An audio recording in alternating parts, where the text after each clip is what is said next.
Yes, thank you very much. The title of my talk is Policy Consumption Architecture that Enables Dynamic and Fine Policy Management. Okay. This is the outline of my talk. First, I'd like to talk a little bit about background and make a brief introduction to my policy consumption architecture.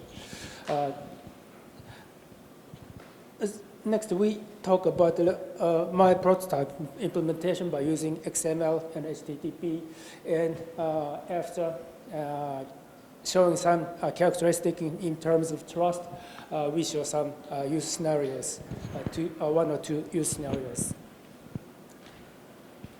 Then background. Our goal in this architecture is a trust building in the internet. In trustworthy data exchange in business, trust is very, very essential. With the growth of internet businesses, more and more high value data, confidential, sensitive data is being exchanged. For trust building, say publishing service policies on the side of server is mandatory. Furthermore,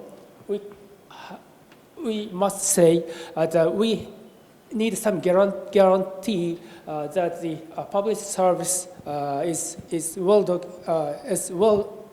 well and the server is well operated under the published policy. So as for the policies, we see many examples such as service policies, certificate policies, and privacy policies. As you know, privacy policies are in great concern in this era, big data.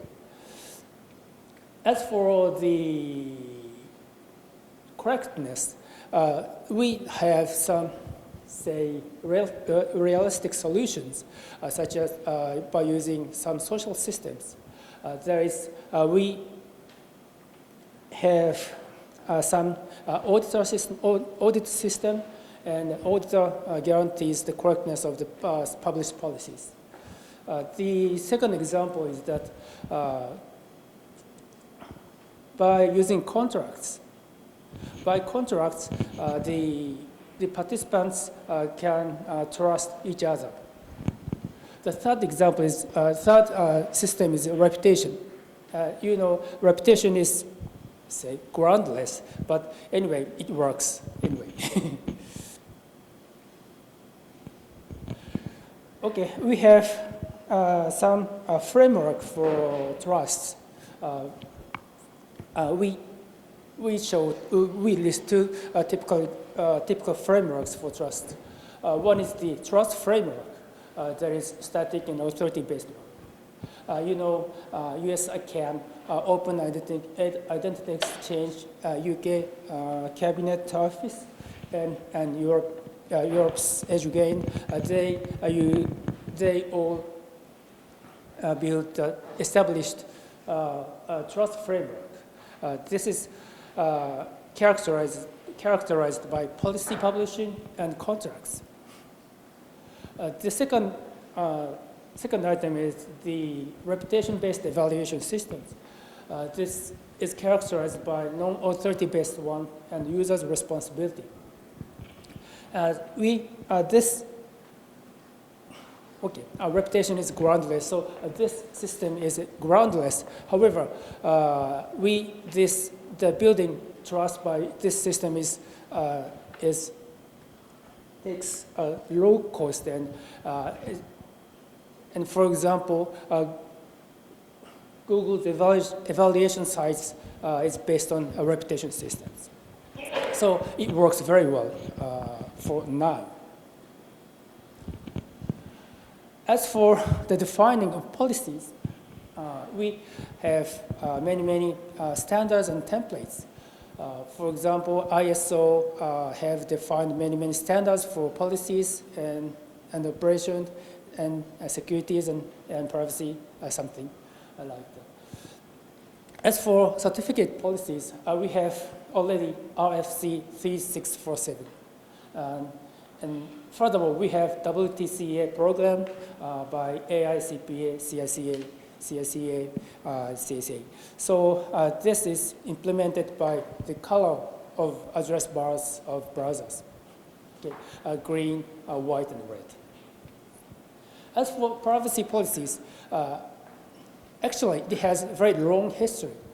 In 2002, there has been defined P3P that aims at machine-readable privacy policies and mechanically manipulating the privacy policies for effectively showing the policies to humans. Recently, Cont'd defined the standard labels as some template for privacy policies. However, with the growth of internet businesses, the requirements get more and more, service gets more and more complicated, and with the complicatedness, more and more additional requirements we can see.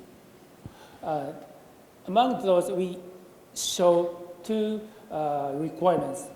One is fine-grained control. For example, actually we have, say, green, white, and red address bar color in browsers. We sometimes need, say, the between white and red, white and green level of certification, and white and the red, between some level between white and red. However, in the scheme of WTCA, we have only three levels, and we cannot have such a fine-grained control. The second one is dynamic control. This is typical for privacy policies. As you know, privacy policies are, say, frequently modified even for, say, privacy-aware companies such as Google. So humans can't read the privacy policies when they frequently modify the privacy policies. So the conventional notice and consent process does not work very well in the frequently modified scheme. So in this presentation, we'd like to propose another trust circle building by privacy consumption.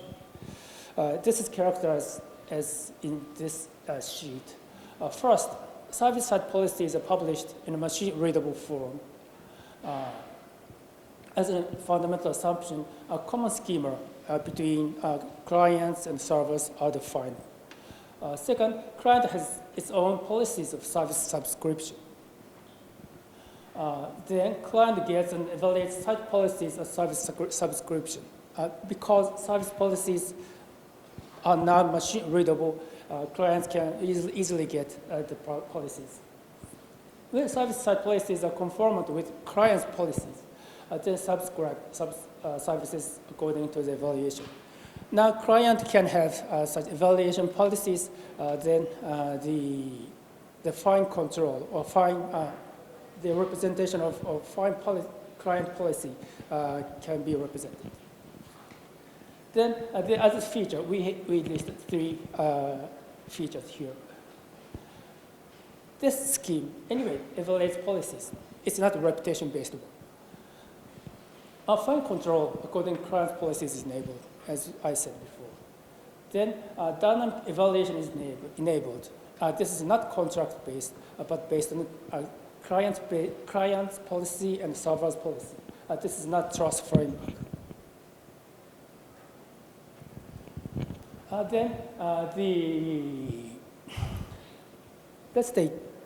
Let's have a comparison with trust framework. let's forget reputation-based framework. Now, in a trust framework, there are some significant players. First, policymaker. Policymaker publishes policies. Then, trust framework provider control participants by contracts. Then, to guarantee that the policies are kept by all participants, assessment audit is done. Therefore, this trust framework heavily depends on policies and contracts. So this is essentially a static framework. There is no dynamism. There is no fine control here. So, therefore, when policies are modified, we have to modify the trust framework accordingly. So, when we handle privacy policies, it is a very challenging problem. So trust framework. Now, for now, trust framework works very well. However, its future is, somewhat challenging. But we see that policies are published online. So when we can handle published policies by some program, we can make some fine control and dynamic control. This is the idea of the policy consumption architecture.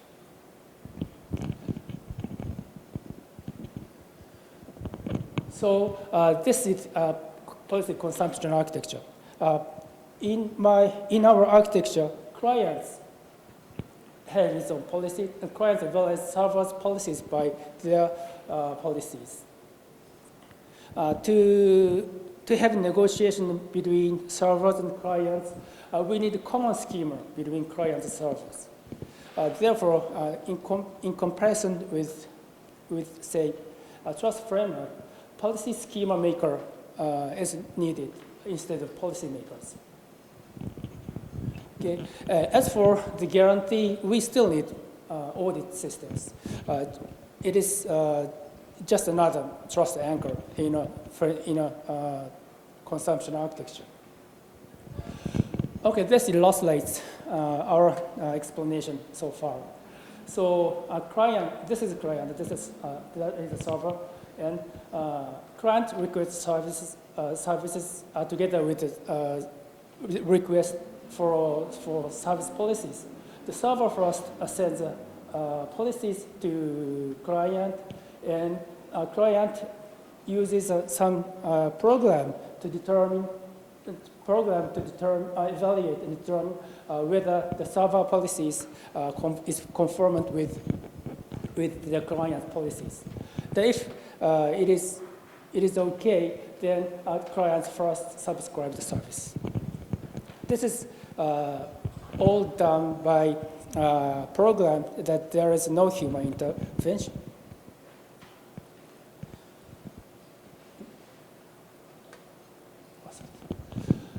Then this shows some trust analysis over our framework. Our framework is a middle tier of this one. The lowest one is the reputation-based one. It is groundless, but it works very well for now. The top one is the trust framework. It assumes one authority. Authority meaning trust or policymakers. In the top one, client servers do not evaluate each other. Instead, they trust the authorities. And in a scheme, clients evaluate servers by evaluating the server's policies and doing something. Okay. This is the implementation. We used XML and SCLT to implement our scheme. Server's policies are represented by using XML, and XML policy is evaluated by using XSLT, and then this diagram is envisioned here. Okay, then we don't have time, so I'd like to show some typical example of server certificates. Server certificates and this. There is a scheme of CPCPS with a template of RFC 3647. So we transformed the published RFC 3647 compliant policies to XML file and evaluate some client policies. This is an example of client policy. This is it enables fine control, and by extracting some tags and attributes, we extracted 285 elements and 155 attributes here. So then, sorry.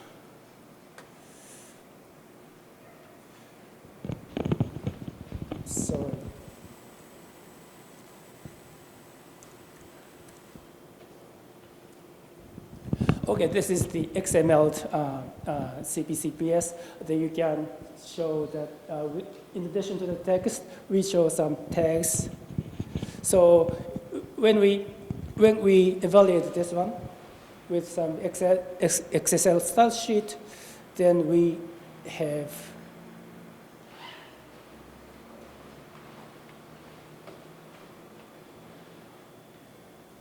okay, this is the result of evaluation that reflects the fine control. Of course,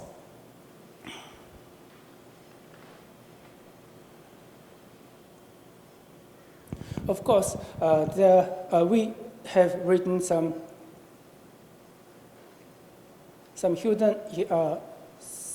programs for human readability, but it does not make any sense for a program. So the first one, if the result of evaluation is essential in a scheme.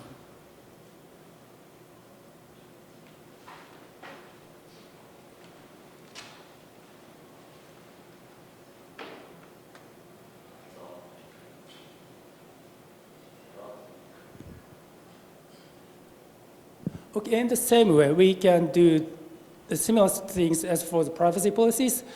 Concretely, we transformed Google's privacy policies into XML form and thus did some evaluation. Okay. Then the concluding remarks. Thank you very much.